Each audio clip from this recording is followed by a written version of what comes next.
Hello, creative citizens of the Republic of Creators. Welcome to the fourth episode of the Republic of Creators podcast, a unique platform where we bring on some of the most successful YouTube content creators to share their secret sauce to success because we truly believe together we learn and united we create.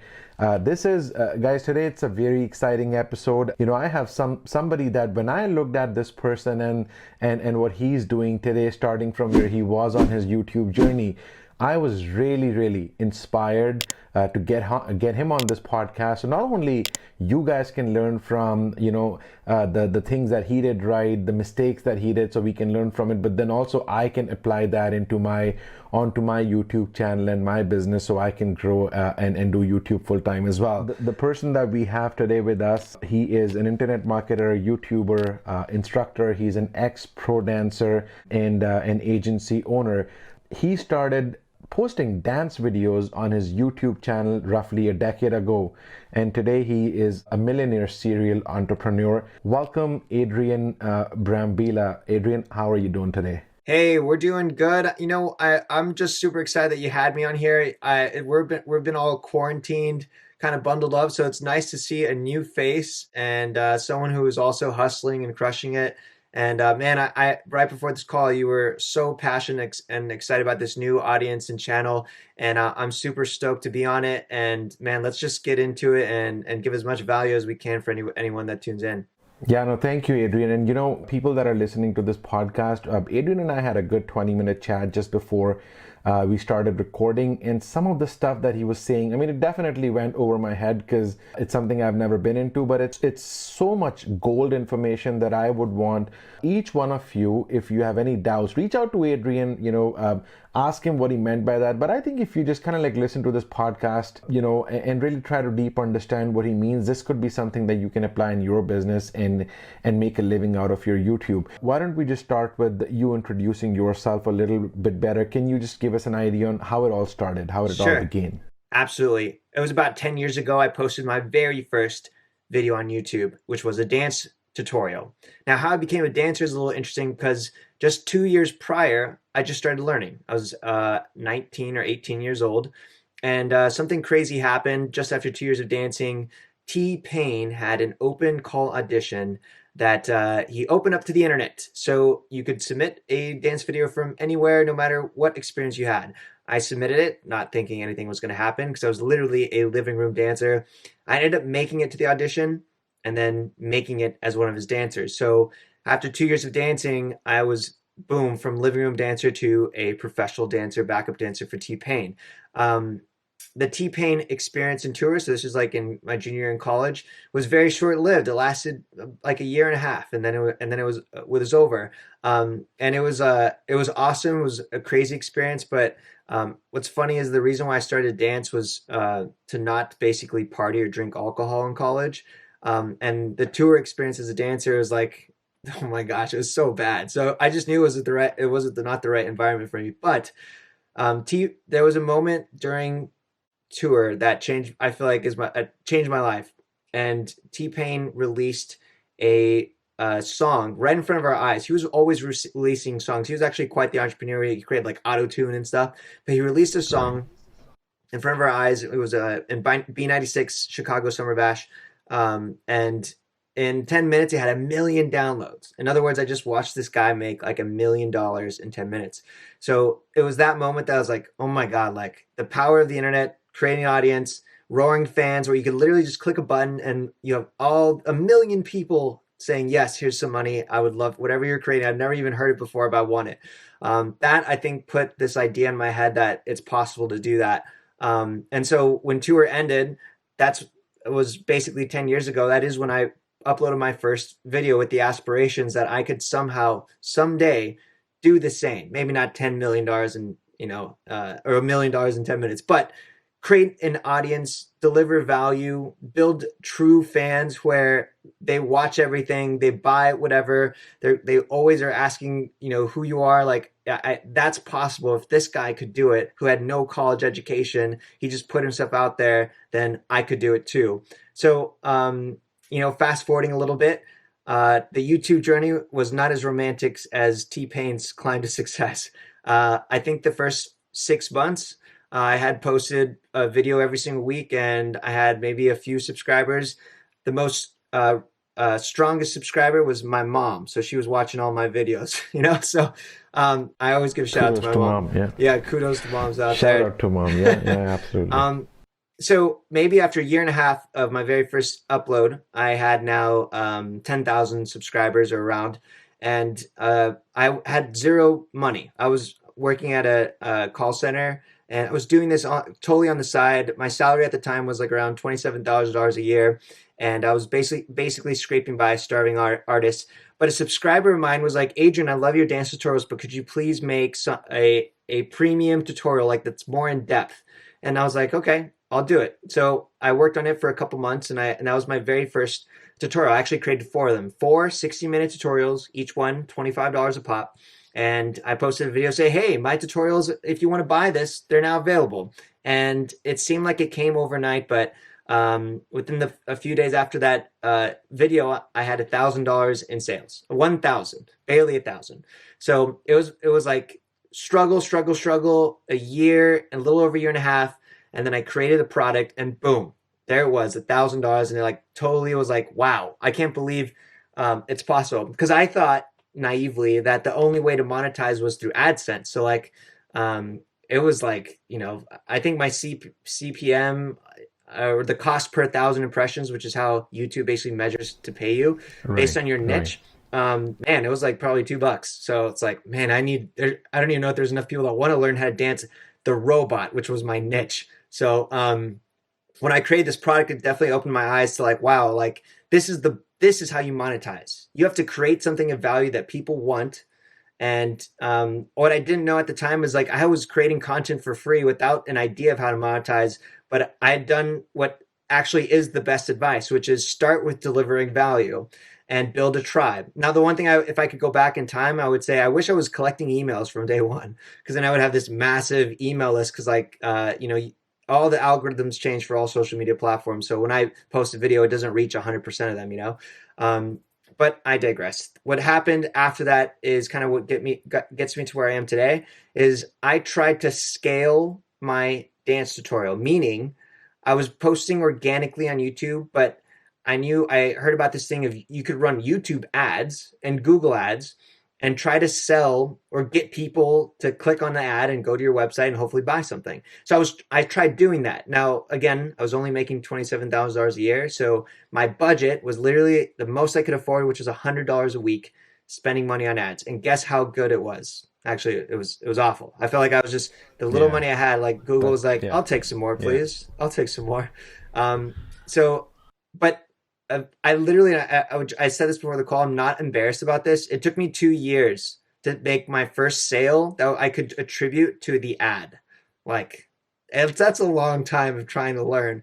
But I was so excited when it came in, because again, I never try to measure about like how much money I've made or audience or subscribers. It's about progress. So like, if I just got someone who did not know me, but Googled how to do the robot, saw my ad, has no idea who I am, but clicked on my ad, saw my product, said $25, sure, why not?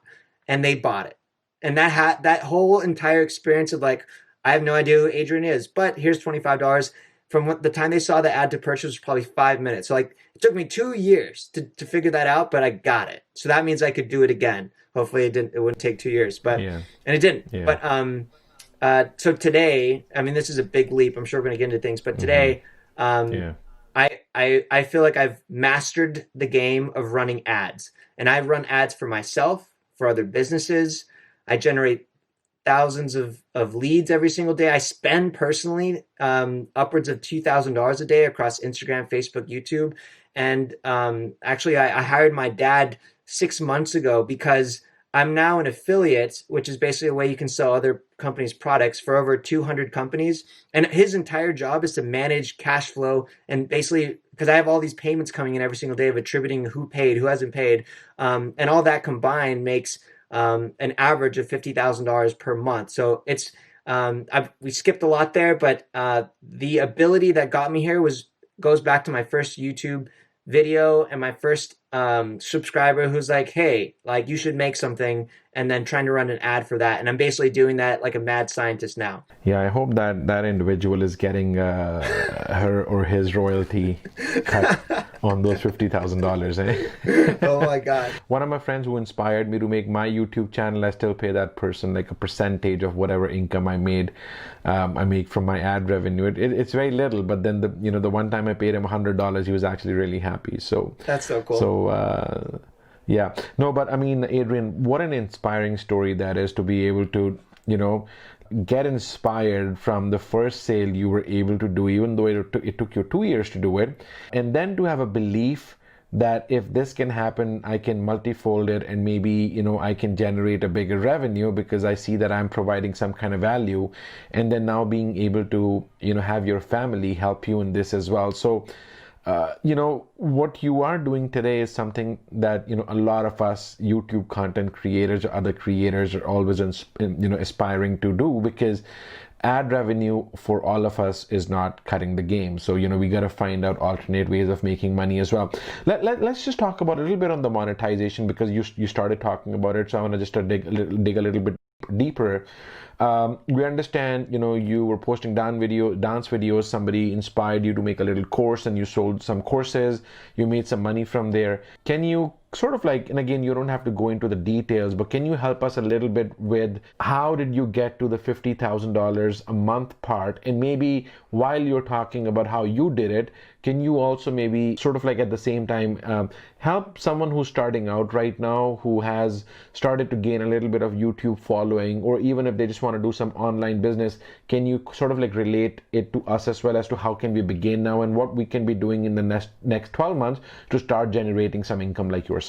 Yes, great setup. So to go back to when I was just applying it to my dance tutorial business, was after I created my product. Again, this idea came from a subscriber. My subscribers were basically, who already bought my product, they wanted more. And so one thing, I was getting comments of like, Adrian, what kind of shoes do you dance in? What kind of shirts do you rock? Even what do you put in for your hair gel? I like your hair. And I was like, well, I was giving out these recommendations all the time. And people were saying, what headphones do you rock? Where do you get music? And what I didn't realize at the time, when I was all basically telling these people this information for free, is that there's a way you can monetize the recommendations that you put out there. And the term of that is called affiliate. An affiliate is another way of saying you're 100% commission saleswoman, salesman for a company. Now, most people who may have heard this know that Amazon has an affiliate program. But what I feel like none of my affiliate income comes from Amazon, because Amazon affiliate program, although it's cool that you can be a affiliate for Amazon, which basically means any product in the world, the best affiliate programs are companies that you work directly with. It's a alternative way of getting a brand deal to basically say, hey, there's a company that I'm an affiliate for called Neurohacker, and they basically make natural based new optics, which is almost like a supplement that helps you focus. And I'm not an affiliate of them through Amazon or through an affiliate network, which ClickBank is a popular one. I'm direct to them. They know me on a personal name basis. I promote their products. And because I do that, they offer a much higher commission, literally 30%. And it's reoccurring. So I basically can refer them business. I get 30%. And as long as that person keeps subscribing or buying from them, I'll always make 30%. And those are the best types of affiliate programs. Now, back then, I didn't know that. But what I did know is once I learned about affiliate, people kept asking me recommendations, and I would answer the same, except I would say, here's the link to go buy the Beats by Dre. And Dre and Apple, I mean, their commission is really tiny. I think it's 5 to 10%. But Beats is $200. So I would make $10 for every person that would recommend headphones, because I wasn't ever going to make headphones, right? And I was just telling these people this information for free, but now I can monetize all those recommendations. So that, again, at the beginning, a subscriber told me my idea, told me how to monetize more, and then I took that and said, how can I do this more? Can I try to scale this with ads of people who are trying to look for products every single day? Now, I think at the beginning, there's a fundamental question that a lot of content creators forget to ask. And I'm actually blowing up on TikTok right now. I think today I'll probably pass 100,000 followers. And so Congratulations. thank you. And I have all these people who have like, literally no joke, 1 million followers reaching out to me, or 500,000 followers, and they're like, they see my videos about like revenue and dashboards and how I'm, traveling the world and monetizing it, and they have like, I would like what I would do to have that many followers, but they literally do not know how to monetize, because they like I used to think that AdSense was the way, and so like, the game of monetizing at the beginning starts with the fundamental question before you create a channel. You have to ask, it seems like it's not rocket science, but you have to ask this question: how do you make money? Because if you ask that question, you might step back from, you're really passionate about this subject and creating content, but okay, I understand that. You got to have that to keep you energized and focused, especially at the beginning, because you're going to see very slow results. But how do you monetize? How do you make money?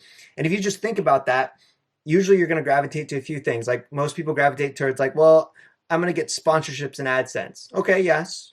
But do you realize that in order to sell yourself, you're going to need to have at least, 1,000 people, like true fans, or 10,000 people that are adopted in. So like it's a harder way of monetizing. Affiliate is actually a super easy way, because you can post your first video. It could be about a product review. It could be about Canon, it could be about a screen sharing app, could be about Zoom. Zoom has an affiliate program. And you could just do a product review and then put a link in that's an affiliate link. So people watch your review, like, hey, that's cool. They click it, and then you can make an affiliate commission. So like it's one way that you can monetize from day one.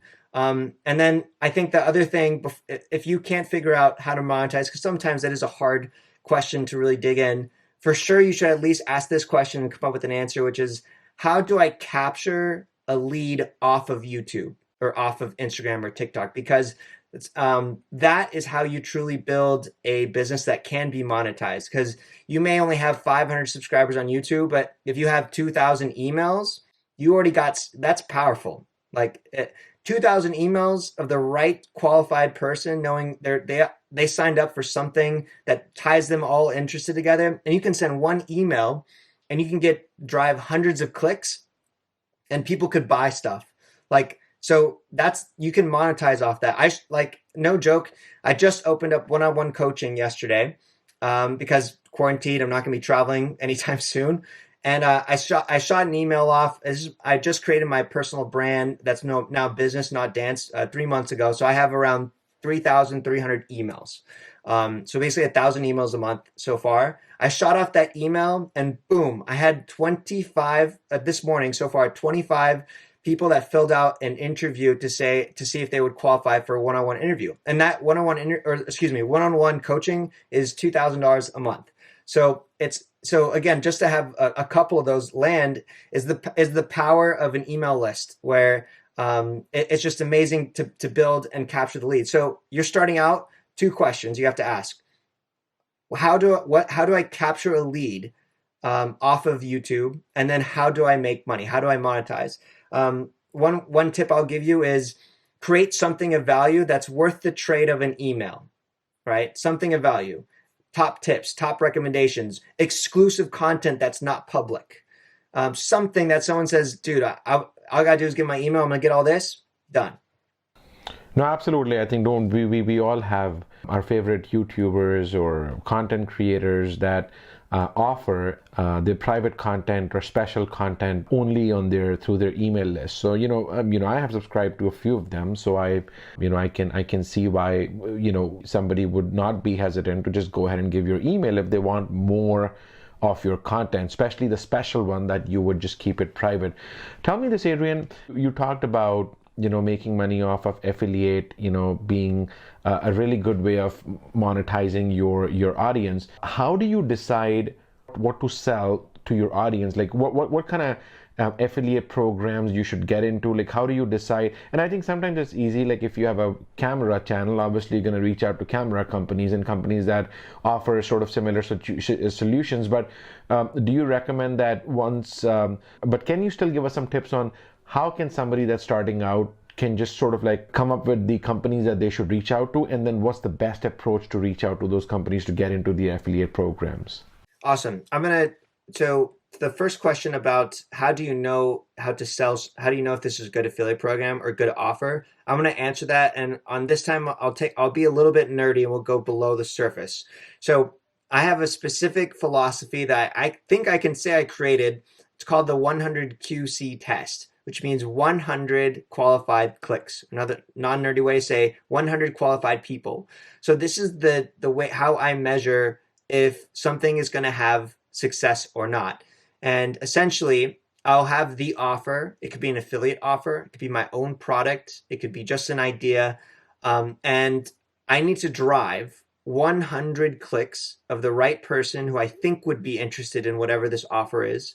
And if I have just one person out of those 100 take the action, and the action doesn't mean buy, it could just mean maybe I'm driving traffic from my Instagram bio and I'm just trying to get them to email to opt in. Maybe that's the offer. Or maybe it is click here and buy. But if I just send 100 people and one person does it, that is telling me on a basic level, then there's potential to try to optimize this to make it better. If no one does it, then I'm way off. Either the price might be too high, or the product is just not interesting, or my affiliate link is way off or is broken.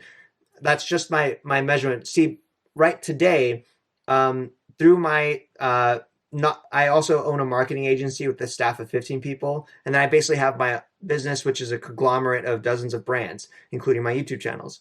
And in this business, I have 4 full-time people working with me, and each day we're launching 20 different basically ad campaigns with that philosophy that it's a brand new campaign and I'm waiting for 100 clicks to come in.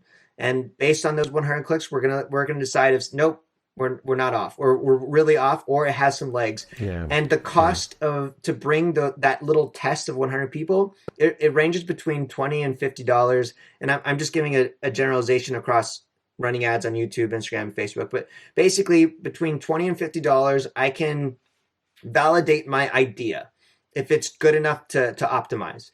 And I think when you take it from that perspective, hey, you could test any idea in the world for $50 to see if it's worth it. I mean, why not? And I think there's no such thing as a dumb idea. Like literally in the 90s or something, like people were selling pet rocks.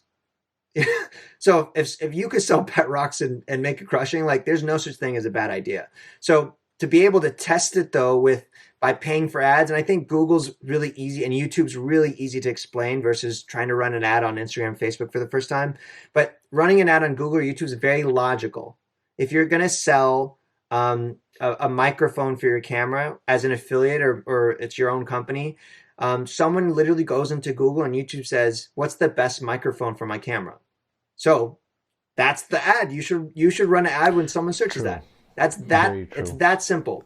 And then Google tells you when you spend money on what that person searched. So let's say you set up the ad and there's there's such thing as a broad match and an exact match.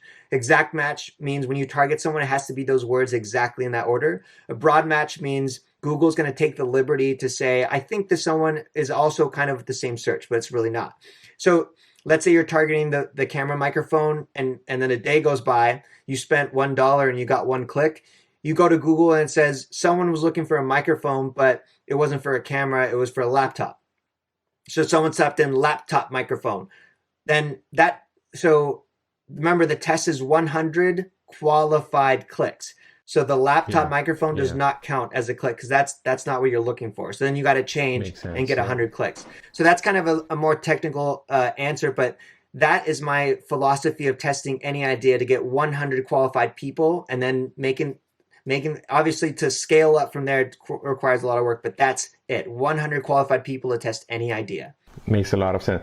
How about, so outside of affiliate marketing as well as ad revenue, is there any other source of monetization or income that you have? Like in terms of all the money that you make, is this affiliate the most out of the total income you're making, or there are other revenue sources as well? So in the past, drop shipping was a super high revenue for me, but that was probably 2 years ago. I became really frustrated with it because I was getting lots of chargebacks due to shipping times. I think, I don't know if you read the book, The 4 Hour Workweek by Tim Ferriss, but Right. that was the first time I Yeah. ever heard of drop shipping. So I tried it. Yeah. But I also learned that you could also drop ship products from the USA or from Canada. And so like that's actually a lot more favorable. But to me, drop shipping, if someone's thinking about a side hustle, drop shipping is very hard. I It's not that I would not recommend it, but I would say drop shipping is not the end goal. If you, let's say, like, here's something I was doing. So I started traveling the world for the last couple of years, and so I was drop shipping a travel backpack.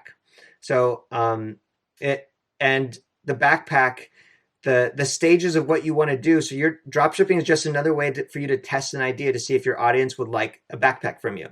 So Correct. as instead of you buying 1,000 backpacks, which could cost you $20,000, you could Yeah. the manufacturer, when you get an order for a backpack, you pass that information to the manufacturer, you pay the Right. manufacturing price, and then they send the backpack to the customer.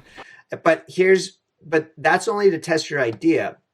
If you start talking about your cool backpack that you're drop shipping, and you start to notice, hey, I'm selling 1 a day, 10 a day, 20 a day, it's time for you to go to the next level, which would be to private label a backpack. So now your backpack's going to be branded with your name. It could be your entire face on the bag. It could be whatever. But that's the next step. So drop shipping is just an intro. I use it only as an intro to test a product idea. So I'm not doing much drop shipping right now because in December, I just got back from a year-long trip, basically traveling throughout Europe. Because I think you need to be grounded in in your home country versus traveling to manage orders. It just gets kind of hectic.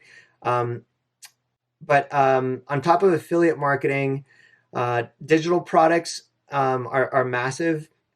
For me, I think I just opened up coaching. My first product was a dance tutorial. It's creating a digital product, whether it's a mini course, an ebook, a PDF guide. It's one of the easiest and low risk businesses because if you let's say you make this little mini course on how to create a podcast or something, and it costs $100, you could spend $99 in ads and you still make a profit of $1.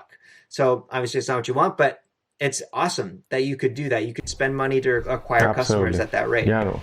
So No, and it's what's going to get you to financial freedom and freedom of location. yes, absolutely. Yeah, absolutely. Absolutely. Let me ask you this. You've been producing content for YouTube for almost a decade, and now you're making a lot of content for TikTok as well. Can you give me a little bit of insight into your current video strategy? Yeah, so I feel like compared to content creators and YouTubers specifically that you're gonna be having on the show, right now in the last 3 years, I've been not active on YouTube because all my time every day is spent running ads. And actually, when you reached out to me, I'm really inspired to get back on YouTube and start creating business content. Because if you listen to this interview, you go on my channel. Hopefully, I would have created business content by then. But if not, you're gonna see a 7-year younger Adrian doing the boogie woogie. So right, what really inspired me actually to now I'm creating 6 pieces of content a day, but it's not on YouTube, it's on TikTok. And it's because TikTok right now has a super favorable algorithm where you could create content and only have 100 followers and it could be shown to 1 million people. And that literally has happened to me at least 4 times where I've had videos go viral. And I think in the last 30 days, I've had over 7 million views. My Instagram channel, since I created TikTok, grew by 3,000 followers. My YouTube channel grew by 10,000 followers. I haven't posted in years. And it all came from And TikTok. these are people coming in from TikTok? TikTok, yeah. You think? And 100%, because I'm not promoting my YouTube channel, but I have my YouTube button and my Right. TikTok channel. So I drove it. So my only reason I'm doing TikTok is because there's an opportunity right now. It's not going to be around forever. And so I'm creating as much content that's valuable as I can every day with the aspirations that I am going to be back on YouTube with weekly content and collaborating with awesome people like you. But TikTok right now is just more of like, it's like a gold rush. Like all the gold's in TikTok. It's not going to be there forever. And who knows? It could what happened to Vine could happen to TikTok too. I'm not ruling that out. Yeah, no, absolutely. I completely agree. So I do get nervous of for people that are predominantly on TikTok only and not using that audience, not using that platform to bring that audience to something maybe more stable, something that has been stable for a longer time, like YouTube or Facebook. I doubt that TikTok is gonna go away like Vine did, because I think TikTok has really captured that whole short video culture in a really, really good way, and it has really gone up. It has really spiked up as no other platform in the past. So I doubt TikTok's gonna go away. I think TikTok's here to stay, but at the same time, I think it's always good to sort of like leverage the following you have on one platform to grow it on multiple platforms. So if in case one goes south, you still have some clout. Why don't we, maybe ask you a quick question about your strength and weaknesses, Adrian. If you have to say if you have a strength and a weakness, especially as it relates to you, Adrian, as a content creator, what would that be? My strength for me is taking action every single day. I feel like I always, at least, even on my worst days, so worst days every week is probably gonna be Sunday, where I don't feel like doing anything. I'll always do at least one thing that pushes me towards my dream or my aspirations, and that's always been creating content or working on my entrepreneurial ventures. It's been amazing how that one little step, whether that's you researching for the first time 10 minutes a day, how that compounds. And like a lot in the last 2 years has come to manifestation for me. The ability to my wife now is the CFO of the agency. And so before quarantine, we were traveling the world. I was able to retire my dad in the last 6 months. We broke a 7-figure net worth in the last 2 years. So a lot of these things were 10 years ago were dreams, absolute dreams. So every day, take at least one action, even if it seems insignificant, even if it's just send one email like that, like just do one thing every day. That's been really big for me. And then my weakness for sure is trying to do too much. I think I have this this made up system where I have a sticky note and basically I put it at the top of a window or the wall, and that's like my one thing I need to focus on. But it always happens a couple weeks later, there's like 7 things on the window. It's like there's only supposed to be one thing. Why is there 7?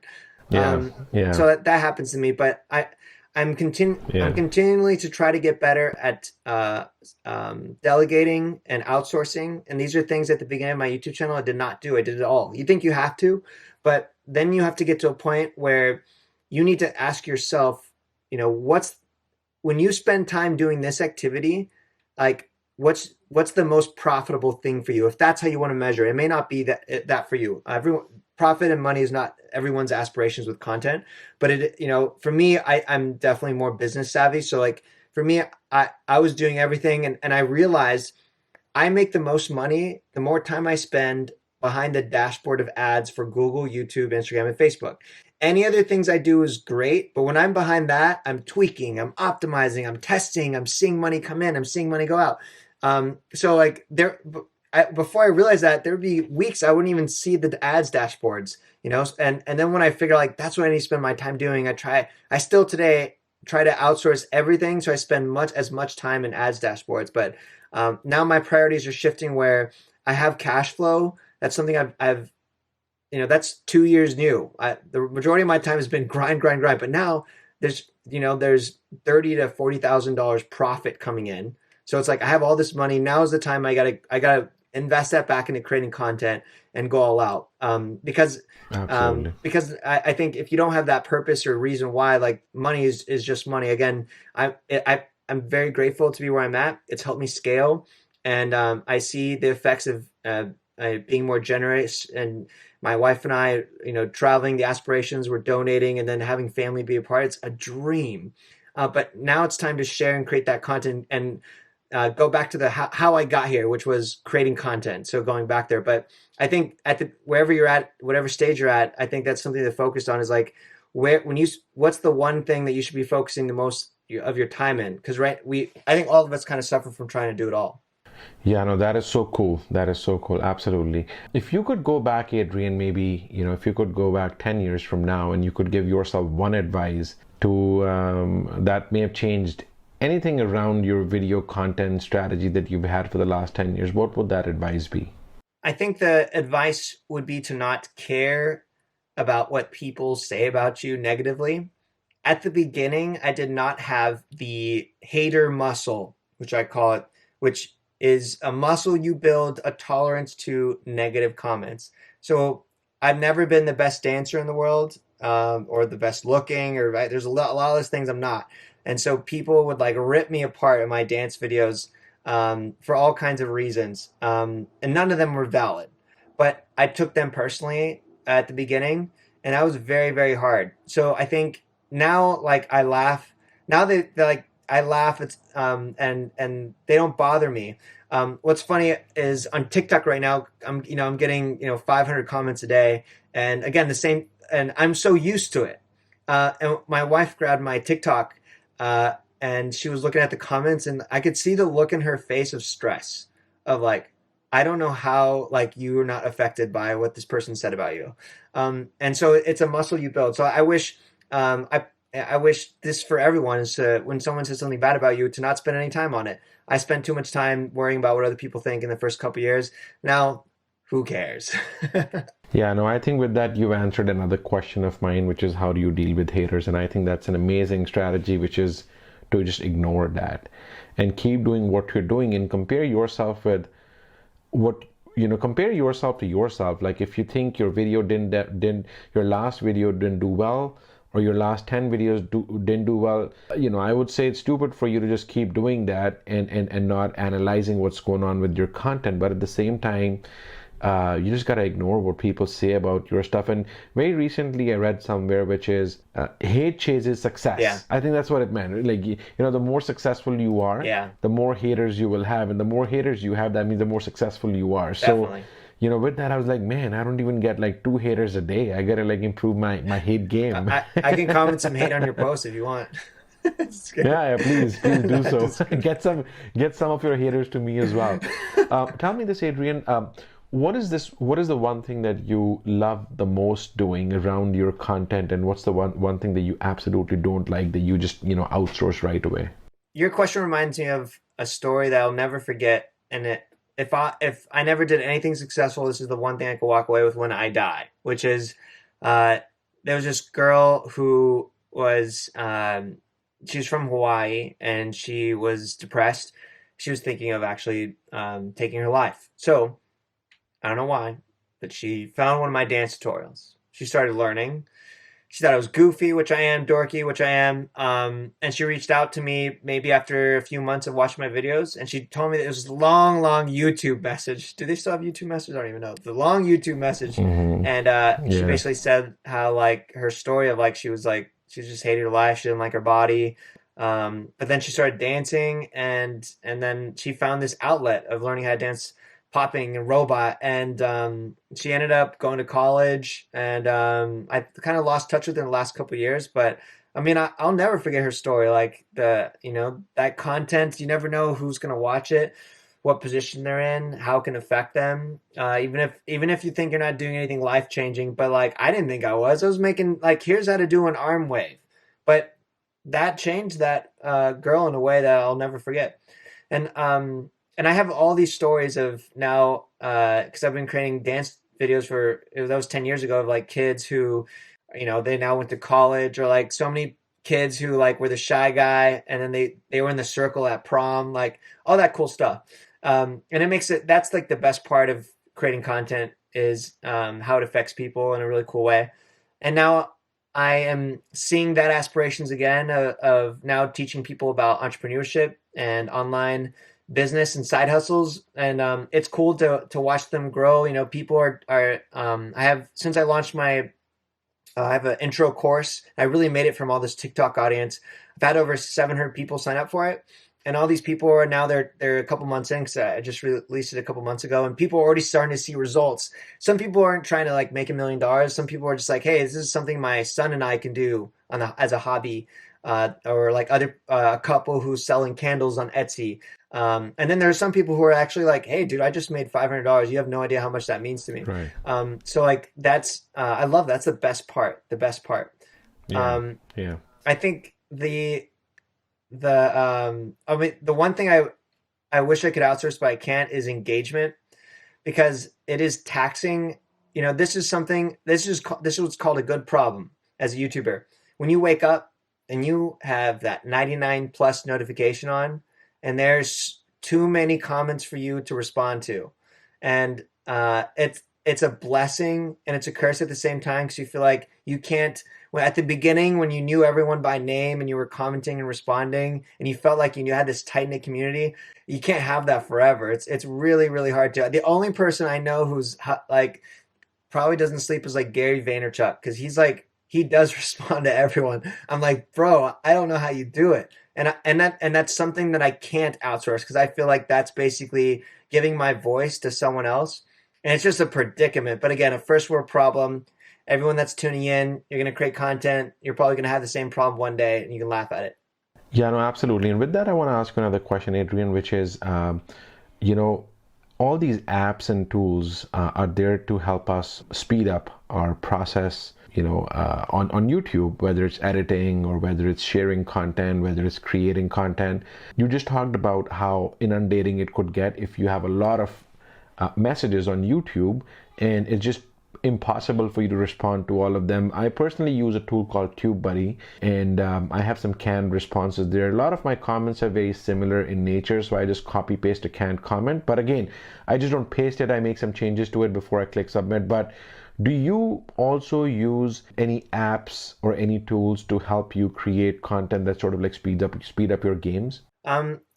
I feel like the skill set that is so important, you have to learn it someday, is Premiere Pro, or like that's the video editing. Like it's kind of like about to butcher a quote, but is it Abe Lincoln who like sharpened an axe, before chopping down a cherry tree? Or is that someone else? George Washington? God, please don't show this I'm live. not sure. Anyways, We'll put down the right name in the description box below. But basically the lesson is, before you go out and do the work, learn how to do it. And so like video editing is a skill set. If you want to be a content creator, you have to learn. So like buy the mini course, watch the free YouTube tutorials, practice. Because when you learn how to edit videos quickly and then you get in the habit, like that saves you hours. When your content and messaging is already great and you suck at video editing, it's going to be a drag. So like that's when I think of, I know there's a bunch of tools and SEO helpers and title tag optimizers, but like for me, I think the biggest tool, it goes back to creating a good story, and you need to be able to edit your videos. And so like Premiere Pro, like you got to learn that, or you got to learn whatever video editing tool that you want to use. Anything else that you use for anything else around your content? Is there any other, do you use any app or website for your thumbnails, or, how do you? I use Canva. Canva for all the thumbnails. I outsource all of that process. I have someone who's designing and making that stuff. I feel like the one tool that, again, it's probably not a video tool, but my favorite opt-in tool is called ConvertKit. And I love it because, right now from TikTok specifically, I'm getting 50 to 100 people that opt in every day. When they opt in, they're opting in to get a free webinar training, which I'm doing live basically every day I'm quarantined.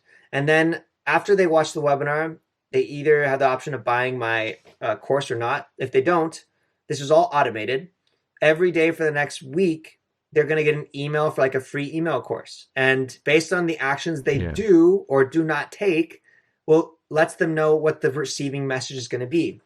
It's a very logical automated sequence, but I think only 20% who make it across don't buy. So it converts at 80%, this entire funnel. So again, this goes back to when you're just starting out, how do you capture that lead and nurture them? I mean, this is what YouTube videos do. Someone watches one video of you, you're like, oh, that's cool.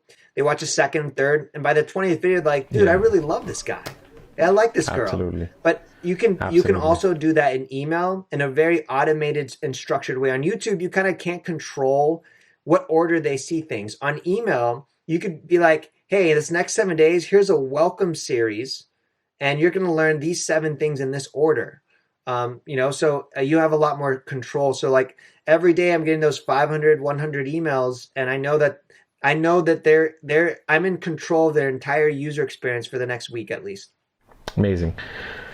Before we let you go, Adrian, we're almost at our clock. I've taken a little longer than I thought I'll keep you on for. So thank you so much for your time. But before we let you go, where can our audience find you?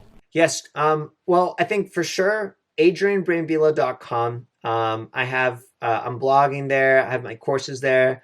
I feel like I'm really active on TikTok. I don't know if it'll be like that forever. I am eventually going to get back on YouTube, but my Instagram @BrambilaBong is probably going to be there for a while. But yeah, my main website. Feel free to DM me with any questions about anything. I'm looking forward to collaborating and being back on YouTube. We can collab again, hopefully in the future. But man, it's been a real honor. Adrian, I must say that this conversation with you has been not only very inspiring, but I think this is something that's going to not just affect me, because a lot of things that you said, I am trying to get them done as well, and I'm pretty sure I'll reach out to you for some help in future. But at the same time, guys, listen to this podcast, leave your comments in the show notes in case you have any questions.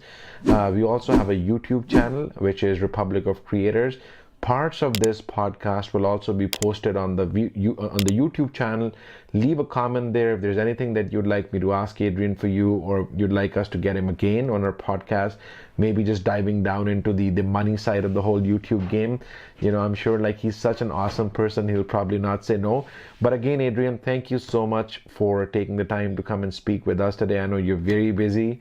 I'll let you go and make more money. but once again, thank you so much. It was a pleasure speaking with you. Yes, thank you for having me.